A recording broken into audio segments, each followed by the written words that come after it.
Hello everyone. Happy holidays again, and today you're in the kitchen with Lynn once more.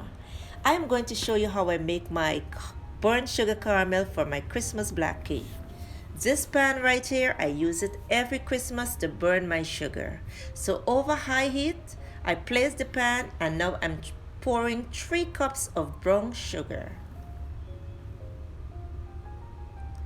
Once the sugar starts to caramelize, here I would lower the heat so that the sugar would cook in its own time. Keep stirring, and now I'm going to be adding some cloves, some cinnamon sticks, and some star anise. And guys, I will leave the ingredients and measurements in the description box below. And if you like what I'm doing here, then you can try it. But you just need to be extremely careful when you're burning this sugar. I know most people like to use the browning or the food coloring, and that's okay. I like to do the old-fashioned way. I like to start my stuff from scratch.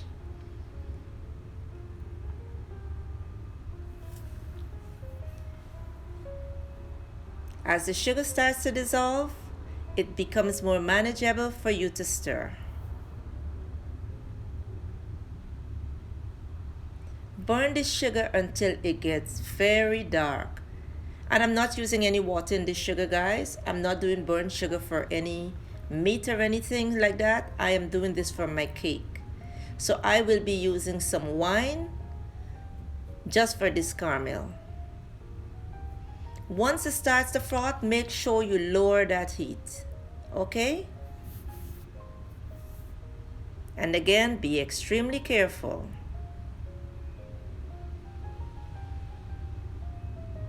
And there are going to be so much goodies coming out of this kitchen, guys, for the holidays. So please stay with me. I have my pepper pot coming, ginger beer coming, my garlic pork, and so many other things coming out of the kitchen, guys. My sugar is getting darker. And here I have a cover to protect myself when I pour this wine into the burnt sugar.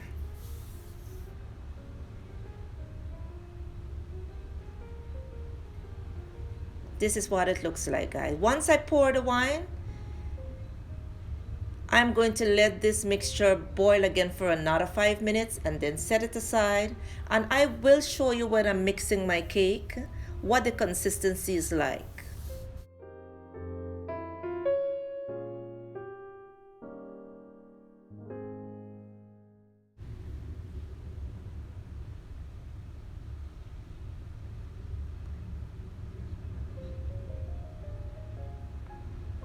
Now I also had some fruits that I did set for months, and I had them in some wine and rum soaking, and I am going to put it on pulse beat into my food processor so that I can chop the fruits smaller for my black cake.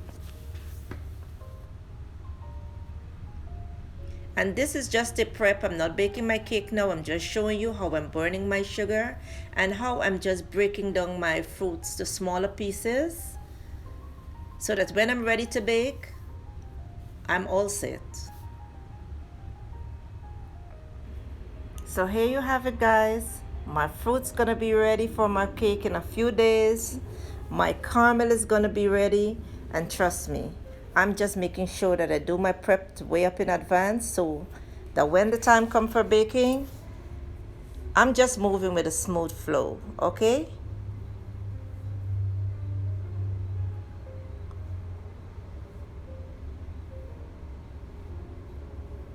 Now here I have my fruits, and I'm pouring the liquid from the previous setting of this fruit, and not from the one that I just made, not from the caramel that I just made. And I'll set this aside, so when it's time to bake, I am going to show you the consistency of my burnt caramel for this cake. And if you like this video, kindly please subscribe, press the thumbs up, and press the notification bell so that you will be notified when I upload another video. And thank you for coming in the kitchen with Lynn. Please stay tuned.